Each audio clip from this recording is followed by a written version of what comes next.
British national anthem, please.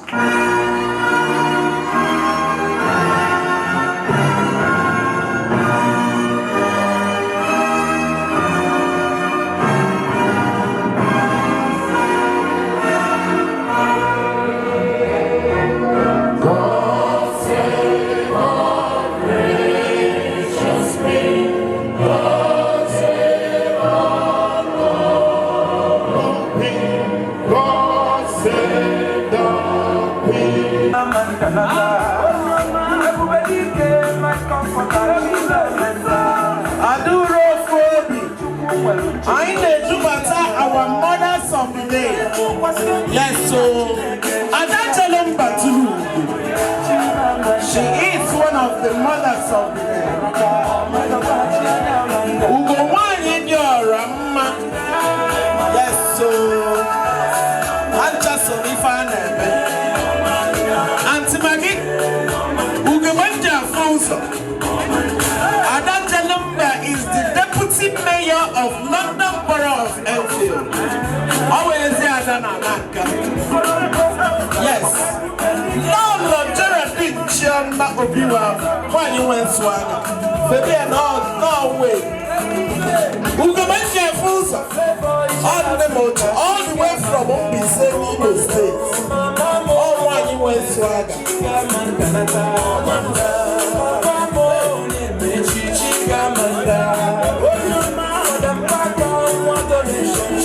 This is a special dedication to the mothers of the day.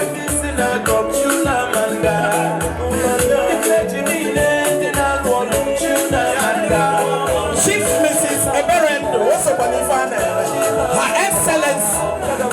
Yes, so I want you to be on the way here. Are you a children? Now this measure of all the boys in on point. Her Excellency, whatever one to midnight and then no. What would take on the land? Dr. Refo, all Igalaka, what would take on the land? Oh, I get people at top of my head. Oh, some midnight guided people. Dano, oh, the one I do. Dano, what was that?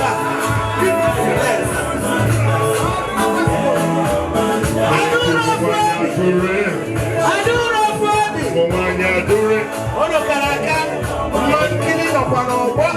Also, the final, all vice presidents in there. Yes. Why did you jump? And we're from Masinoka. I Karaka. Well, better than you. I did too much. And we're Jesse. I did too much. What was the dear? I am ready. Oh my God. Hey, Karaka. Thank you for coming. Ladies and gentlemen, I'm going to introduce the president and the founder of Adure Igbo Women Association, United Kingdom. Adi Weko, Adadi Arapma, Adadi Agamba, Ezi Mwanudi, Alorona Newi, all lady, chief, and Mrs. Akwibu Beto. Because about my chief better no here, come join me, I will hear. Yes. Adabuzo, where ladies and gentlemen, that is our president and our founder. Adabuzo, she is the vice president of Ohanese, the United Kingdom. She is a mother. She is a counselor. She is a woman leader. She is Naifendit. How is it too much? Title of this is too much. So they can hide for president. Adabuzo, what?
Always a best setter.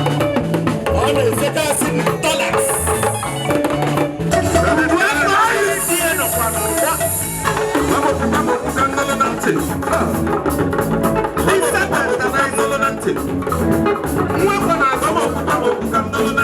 Elegant lady. We need that Venus.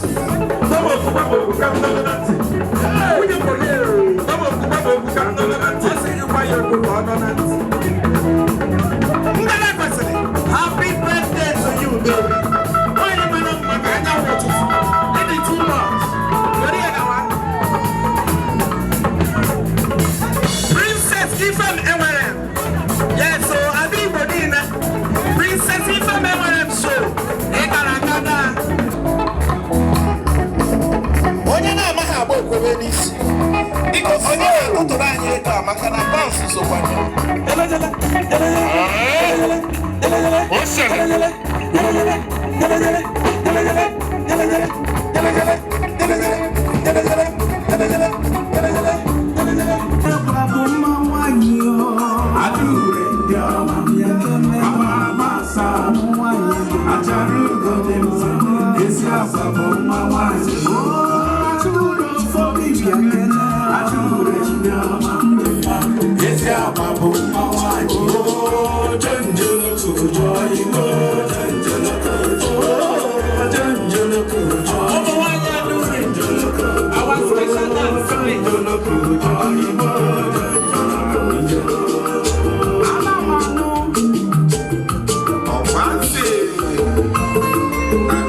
Every successful man, there is a woman, man I can do what I do. Beside every successful man and every great man, there is one you do. Oh yes, easy. Don't be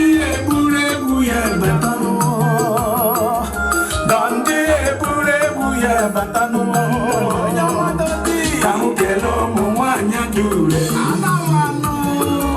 kamukelo muwanya dure ane dozi naku omuwanyi baruru hapo dozi akudi dozi zinuma hapo sodi emeo ane dozi zinoma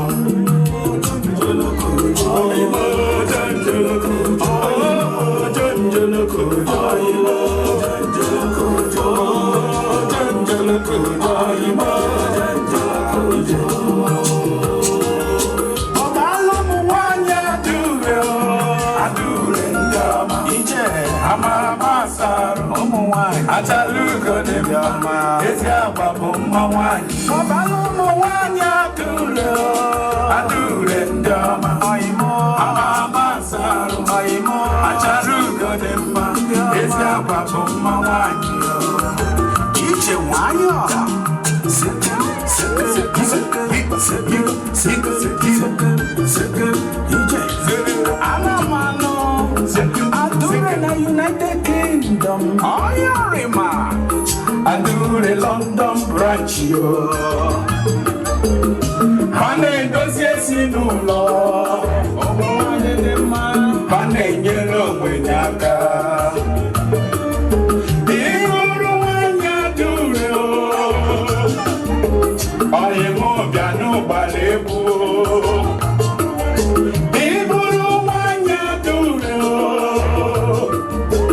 Oye mo gano baregu egu mo na soka egu mo na soka no egu mo na masa ku baba ko sandolo ku sai mo sandolo ku ayo sandolo ku sai mo sandolo ku ah sandolo ku sai mo sandolo ku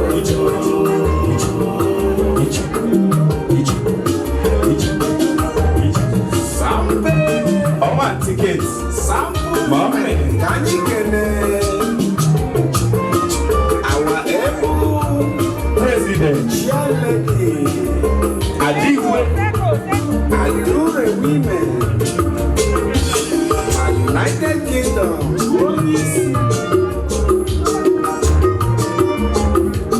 Lady.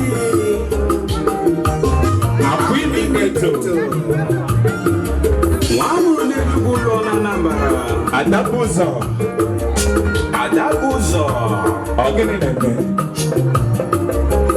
President Adure na United Kingdom. Vice President Ohaneze Bibo na United Kingdom. Ochiora Wanyoma Biakene.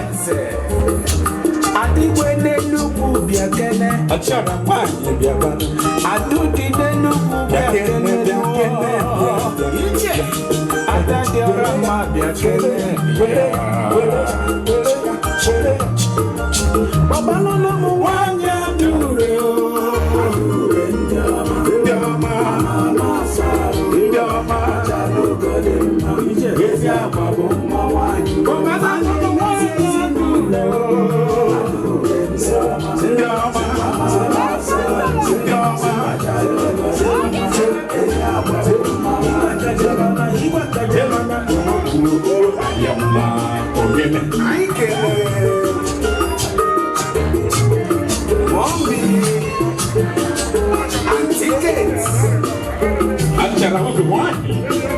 Chief Mrs. Yes, Adachalomba Tulugonananka. Deputy Mayor, London Borough of Enfield. Vice President 1, Aduro Fobina, United Kingdom.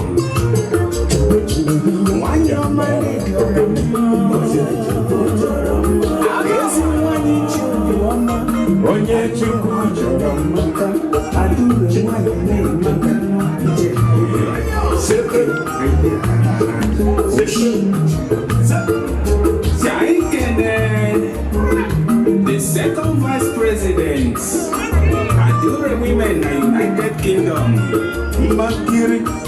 Mrs. Christy Chimelo,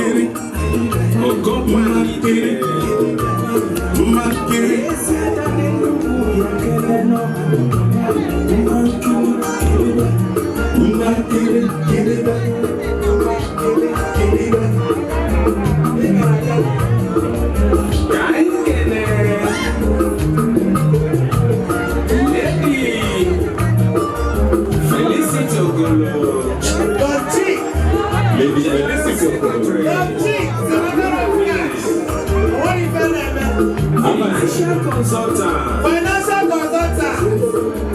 The Amazon. I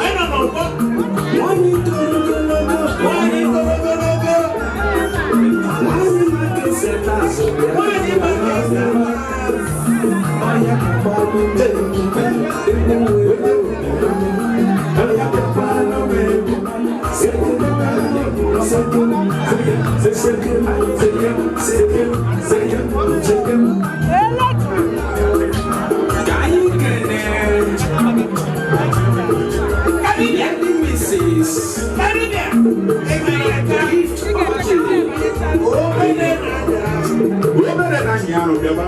Assistant General Secretary.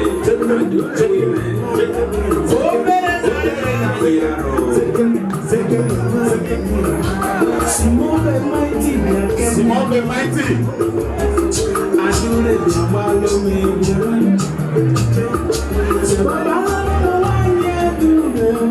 I Adure Ndoma, Amamasa, Acharuko, Eziababu, Adure Ndoma, Amamasa, Acharuko, Eziababu, Janjalo Kurutoyo, Janjalo Kurutoyo,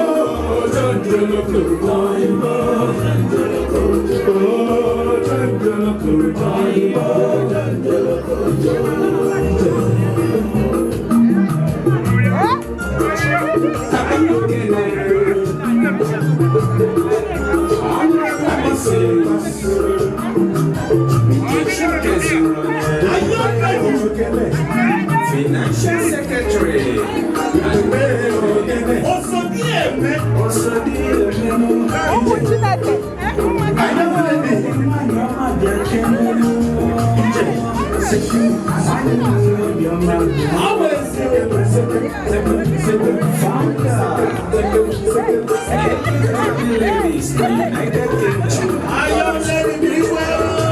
Vice Chairman, Africa UK.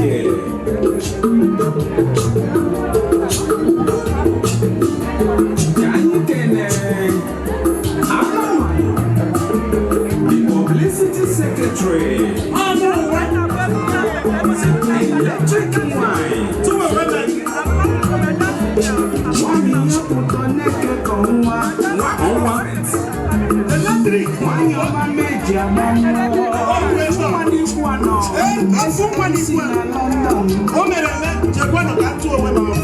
She's the best comedian. Electric in a shop. I'm electric in a shop. I'm electric in a shop. I'm electric in a shop. I'm electric in a shop. I'm electric in a shop. I'm electric in a shop.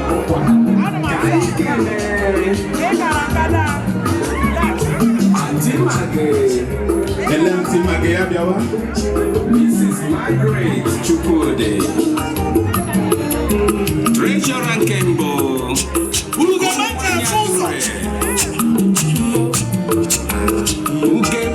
Fuso ya keneno, Ugebedia, fuso ya keneno, Ugebedia, fuso ya keneno, Ugebedia. Atimagi. Lady Mrs. Chizoba Ndagoba. Lord Okaranga. Treasurer Kabo. Omwanya Dube.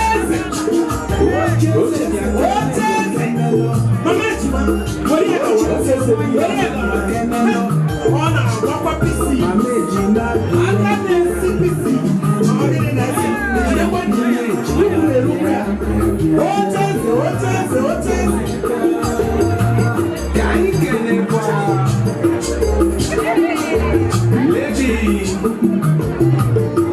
Sarah Masioka, the welfare officer. Omwanya Dure.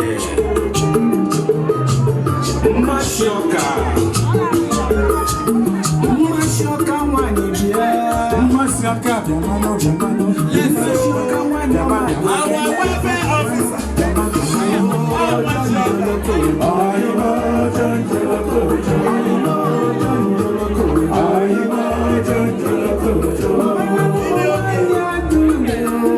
Adure Ndoma, Amamasa, Acharu, Eziababu, Mawani. Adure Ndoma, Amamasa, Acharu, Eziababu, Mawani.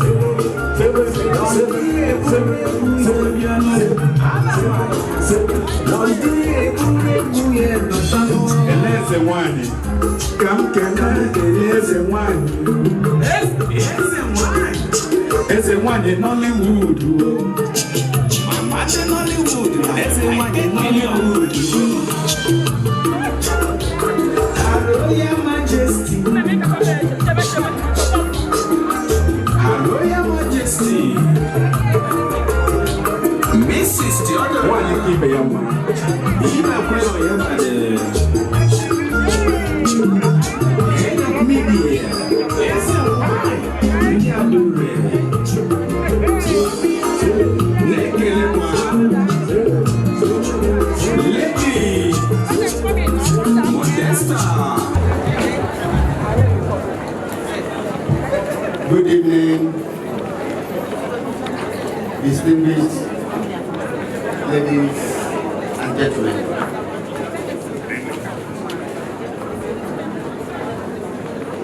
On behalf of Ndi Utu Adulofobi, the group, our sisters, our wives that brought us together this evening,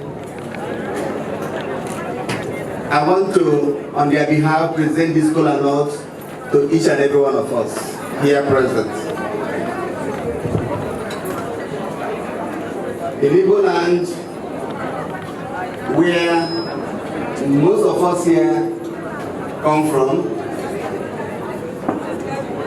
our tradition provides that kola nut hears only one language in the whole world, and that language is Igbo.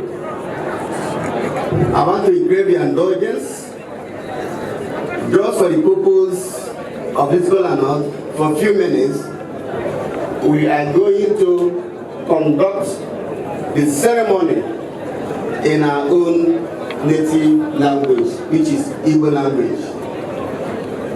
For those of us here who are not Igbo, listen, you need to be nationalized. Do you understand what I'm saying? Michael, are you with me? We've already taken part of you. You're already there in our traditional dress or code. That means you are a citizen. You got your citizenship. Pico no monem no monamag masunibo. But no swam solo, you are coming to go. Any drama, Macanola, Lunia Bunaka, only Silvan and member tap at the Anama, only Japupana, Owolumaya, Nalunoche, Sinelli and Woman start more brandy or champagne, or whether I go on under. Macanango Lunia, Baba Zulu don't know when so I reserve my comment. Here the book it up, get you know, can do race with you. Una no go you no know but I do know why. Who the most humble person you will keep it? Makoya but otherwise, if I not only I say. Good idea. No, not only I say a level, Jojo. If a person some are dying, or is your cook of Asibeva, a Kowalonga or is you. Adure, Igbo Women Association. Ponkani, Gani, the Makani Jabubibo. Nkabi, Lolo Channel. Makanalu community all for years. Obono Bondina Abia, Igbo Festival of Arts and Culture. Bu Nkaneme kwa afọ na July. Onye wagama onye mbo. Makana okwu ọbụla na-ekwu MCM eme anyị na-eme ya gịnị n'efu ka gịnị ka Igbo wee na-aga n'ihu. Mgbe lụọ ya bụ ọlụ lụọ ya for years. Ihe nji lụọ ya bụrụ na ọ na-asọ ka mmụọ na nna like ka amụ na-acha m. Kama nọ ka Igbo na-aga n'ihu ka culture anyị na-aga n'ihu ka ụmụ anyị nwee ihe a ga-eji malụ na babụ ndị Igbo. Mgbe elugide na-alụkwalụ community m taata akwụ m ọdụ ebe a na-ekwusi ike na ụmụnne ekebe ebe a mụnyere m maka na a ga-esi n'ụlọ malụ mma wee pụba ama ana m anụ di na Nnewi ndị Ụmụneke ha mara nke a na-akpọ Igbo Festival of Arts and Culture mpụta maka na mana ndị wawa anyị na-alaiki nwa ji Igbo anyị na mmanya nkwụ anyị takwa ya ṅụọ mee anyị adị ndị hapi anyị niile ozi ịpụtazi bịawa sọpọtụ ba ihe ọbụla na-asọpọtụ mana agwa m ha sị ya ọ bụrụ etu a ka esi eme na anyị ga-apụta wee solu na-eme ihe a na-eme ka amalụ maka Enugu steeti malụ maka Obi maka na ndị Nnewi ebe nnụnụ amago ha ama ọredi a da-achọzi Nnewi ada amụ amụ mgbe sị ka ndị be anyị pụta ma wee pụta wee gbaa sekọnd pụtakwa ọzọ gbagbakwa sekọnd o wee bụrụ ibute kọpụ ugboro abụọ nke a gosi ọlụ kọmuniti nlụchaa ya ịkpọ ọhaneze anyị nọ n'ọhaneze wee bụrụ ọhaneze n'isi ọ dị mma ọ dị njọ anyị na-ebu ya ma mgbe mụ na unu na-ekwere abịa ọhaneze anyị nchaso wee mee ya ọ na-aga n'elu na tata na wee lechaa ya si na nwa odibo ha abụọ ada ha nwaanyị ka emee ya vice president ọhaneze ndị Igbo United Kingdom and Ireland. Abịara m ịkọwa onwe m maka na tata anyị na-eselebreti ndị Igbo na-eselebreti ụmụada Igbo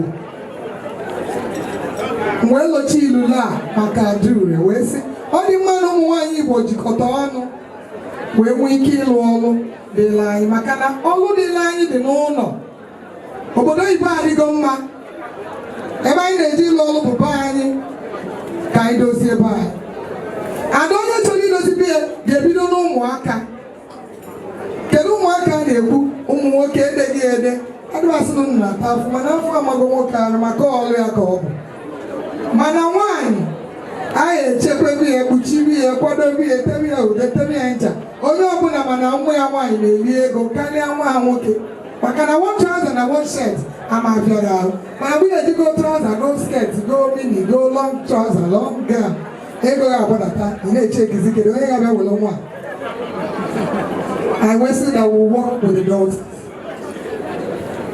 Nke a mere na March last year March on the 30th. Mkpechi ebele wee si Chukwu ka uche gị mee wee kpọba ndị community leaders ndị a na-afụ ebe abụ ndị elders mkpọ ha ndị abụcha ndị tozuru etozu chigolu different communities and different associations in the United Kingdom. Nsi na ọ bụ na m ga-emenwu ya m ga-ebidogo na ndị chigolu ghọtara ihe bụ ọchịchị wee jee gwa ha jụọ ha sị nekwa na ilulu ọ ilulu a ọ ga-ekwe omume ka anyị kpụkọta ụmụ nwaanyị ọnụ ka anyị nwee ike ịlụ obodo anyị bụ ala Igbo ọrụ ha sị na ọ dị omume na ilulu amaka ebido anyị wee kpọkọba ụmụ nwaanyị na-akpọkọ ụmụ nwaanyị ka na-ekpọkọkwa ụmụ nwaanyị ga-akpọkọgidekwa ụmụ nwaanyị mgbe anyị kpọkọcha ndị niile anyị kpọkọta anyị wee na-enyokwa bifo akpọkọtakwa enyo oge nke na-abịa ya welu wee tinye na efere Adaure n'agbanyeghị tiketi ọ gbara wee bata ihe m na-enye gị as a daughter of the Most High God bụ na nye onwe gị ọkalikata 3 months ọkalikata 3 months a na-ekwu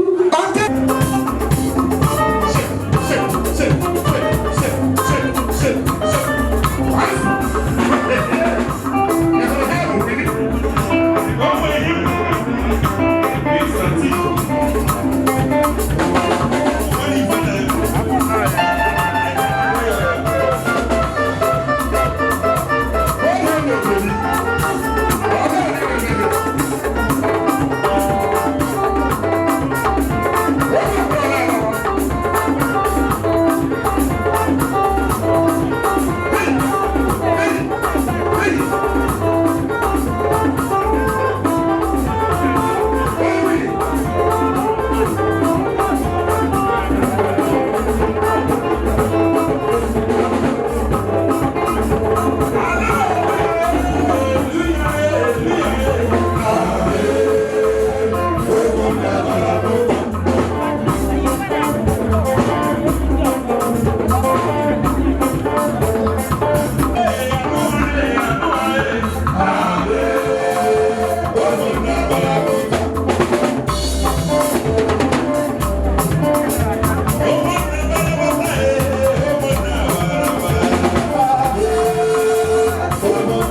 From when the friend watch, she know to look what for the lack of the soup, and then I come up to my maybe better than over there.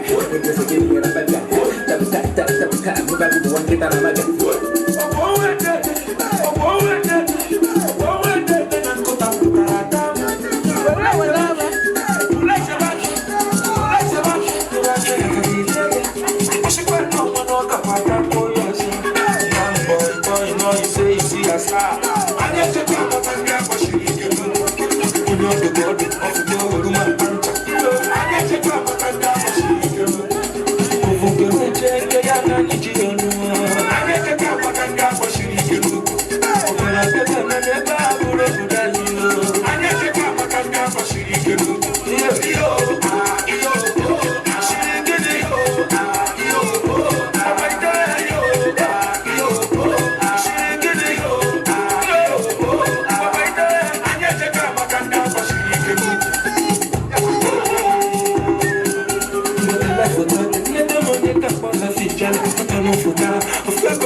one more dance.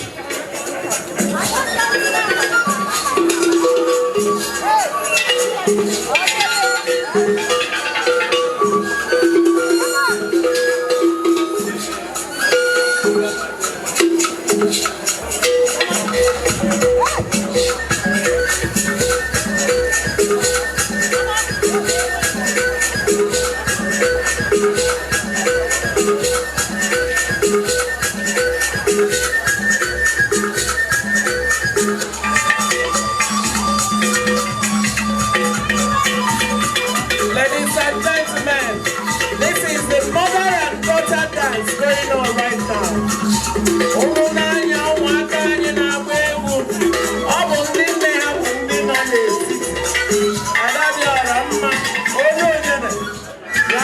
President and Chief Mrs. Awele. One is Bruno, if you black.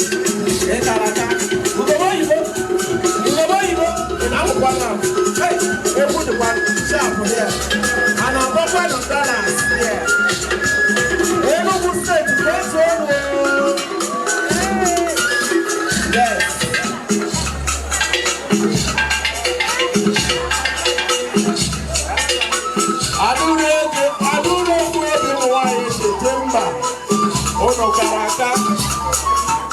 Are we ready? Because we not going on here, you can't have it back to the on the side. Hold on, yes, Anabuza, President time for Quaitela. What was going on? On our Papa Ecola.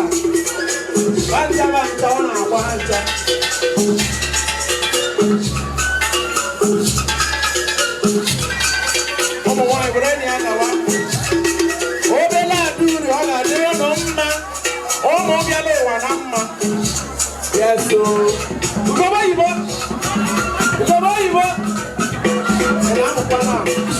Yes. Oh, never seen no. Hey, I want I got your money. Oh, one is I did one. Thanks for help. Oh, no, not ono bale ramani aga dere no mma chai biko na akoro no aka o makanega aburo egbenye buru amusi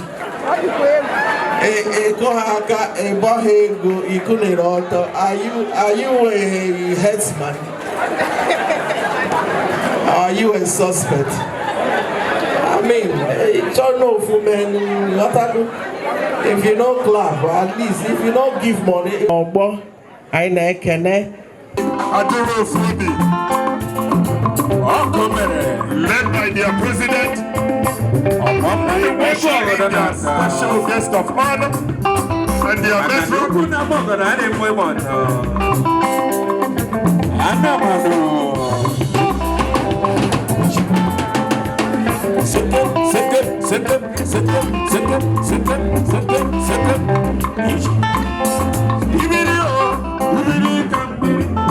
Where is the president?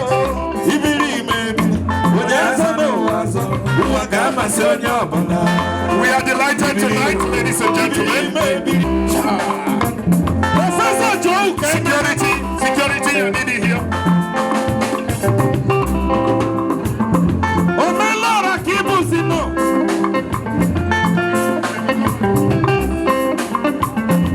Ladies and gentlemen.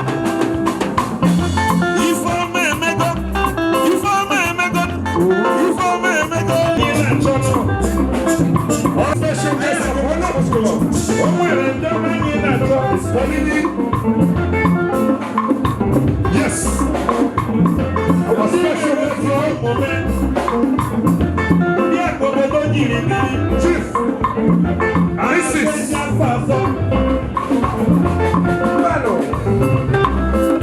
Chief Mrs. Bianca Dumego Chukwu. This is our miss, ladies and gentlemen. Come on, let's welcome her. Yes, let's make some noise here. Thank you very much. Yes. Oh yes.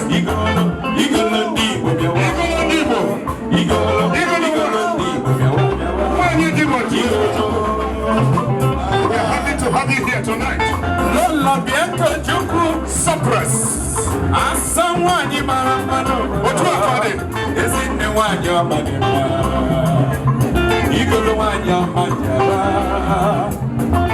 Mother Teresa, Mother Teresa, thank you very much. Thank you. Mama. Yes. Where are Mama? What you call it? Mama. Where are Mama? Yes. Mama. Nice. Lola Bianca Chukwu. Ambassador on your man.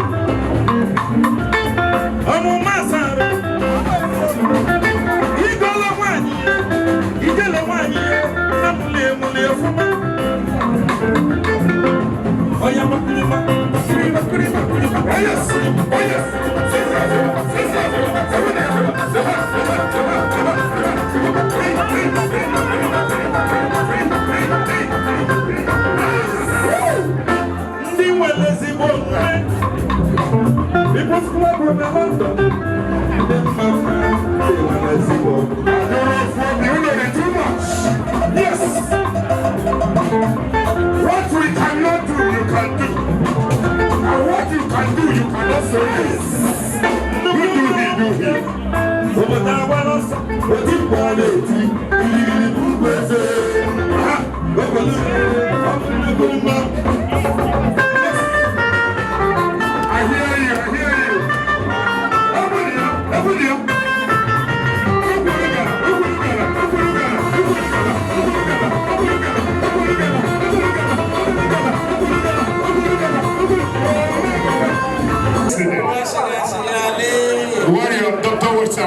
said, oh, look at the Igbo. Ebe chika chika means this place slippery, slippery. This place slippery, slippery.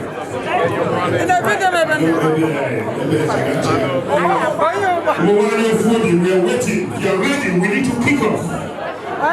Thank you.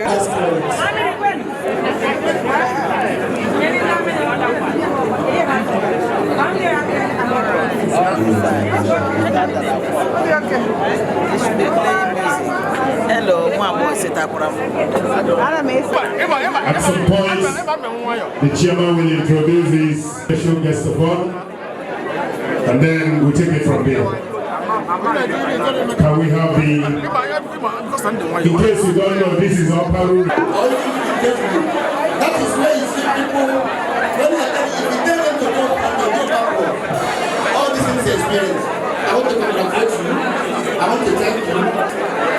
I am aspiring to serve my fatherland, Nigeria.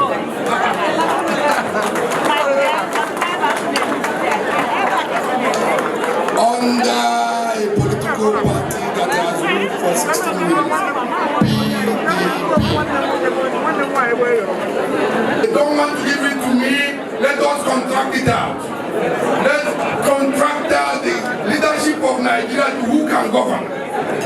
My people in the village need a positive result. They need leadership. It cannot be business as usual. I am not an Igbo man. I am not a Yoruba man. I am not an Hausa man. I'm just a Nigerian who wants to improve the standard of living of his people. Enough is enough. Like I said, tonight is not politics. I will support Adure, Adare Muri, Elejemia, Anadayam Mawashi, Adare Muri, Anadayam Muri. Ashitneke, nobody, Nabang, Anare Uru Washi. On that note, I will invite my special advisor, the presidential aspirant special advisor on interstate matters, and of course the secretary for details, Prince Kingsley Ezala Ubu Akano. Please, can you do justice to tonight's gathering, please? Thank you very much.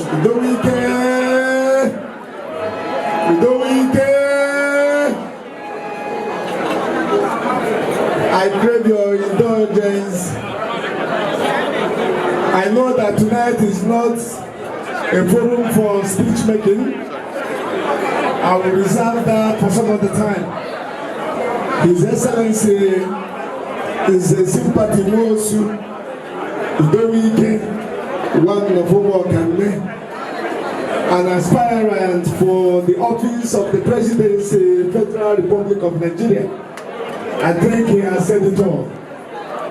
Because on behalf of the campaign team for Udoike, just a little note.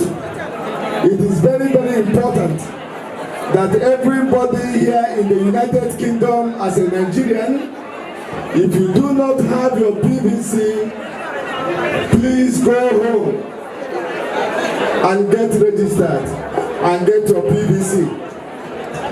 This cause is for the betterment of the Federal Republic of Nigeria. And also, the second question here is, how many African children of school age are not in school? How many? Because if we understand all this, it will be possible for us to understand what Adure is trying to do. We'll also be taking our books into India. Thank you so much. Thank you very much. Thank you so much, Michael. Thank you. In addition to what we have said, we are going to donate Nalolo Acharugo wine. I will give the sum of £100 when I support Onu. Yes, my family and in Disney Hiteli neighbor. IG £200 now supporter Adure. Oh, that is crazy, huh? That's fine. My father.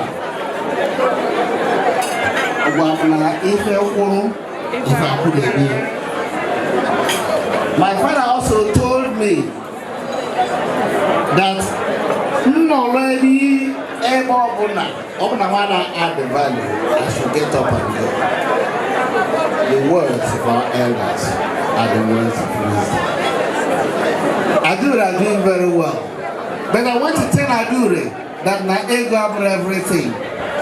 I can't deliver all the objectives you mentioned today are worthy objectives. How much is that? I will, my dear.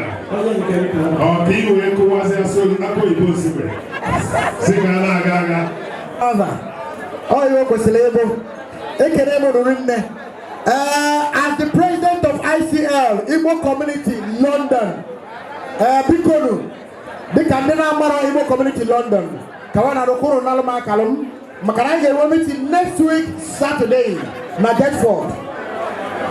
Manayama Gini, Ayawa, Aya Padogo, Omuwa Yare, Kuoku, and Adure. No matter go from American Fakoli, Bamaka. I am more than 60 adverts. You do a water, Omunai never know. A blue kite to Ecuador, be Adure. I will support the Igbo community.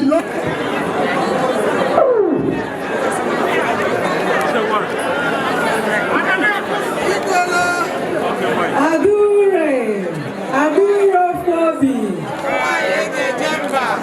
Adure Fobi. Aduro-phobia. Aguagoma.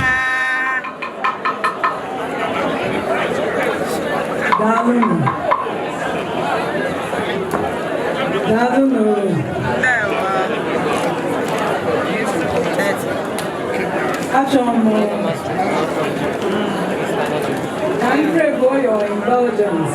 Mr. T.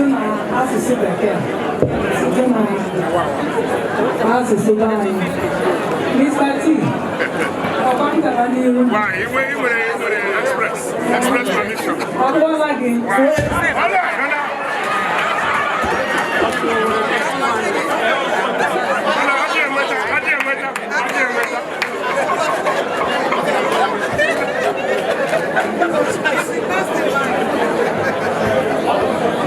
Distinguished ladies and gentlemen, I would like to take this opportunity to welcome each and every one of you here, and also to commend you and to commend the members of this organization on such a laudable project.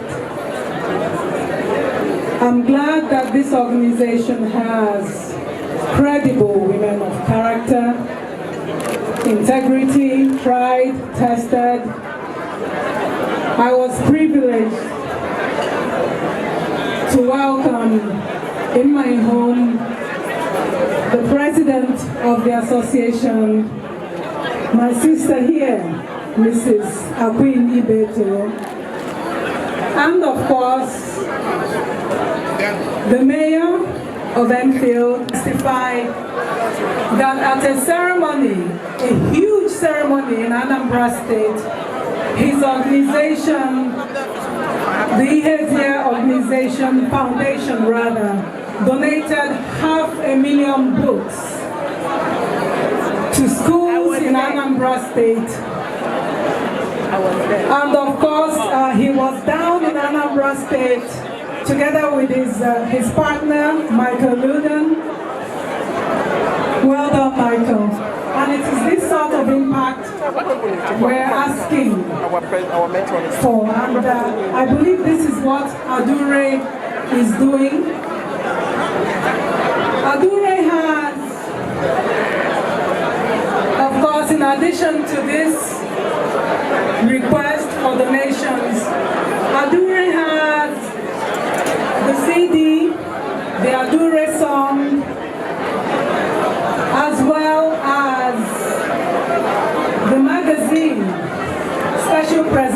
introduction.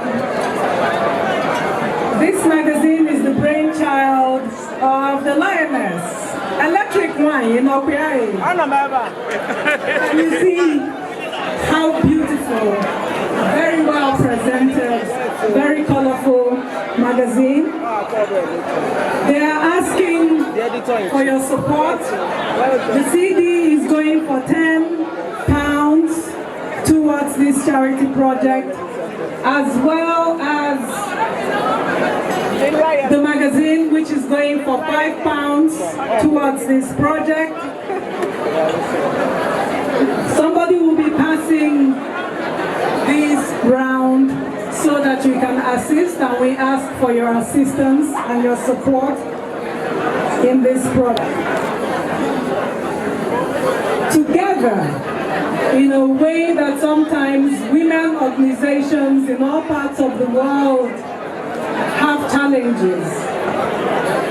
And I am hoping that with the support, oneness, togetherness, you can embark on more projects, and there will be people like Chief Iheze here. I would also like to ask the organization to tackle the very pressing problems that are facing many Nigerians living in the diaspora today. And what are these problems? Raising a new generation of children who perhaps have never been home, will never go home, and of course, of parents who plan year to year to go home. I would like everybody to go home and reflect upon where they plan to be in the next 10 years, 15 years, and whether they have made plans accordingly. It is my hope that this organization will help to bring together and build support groups to facilitate the coming. Merci.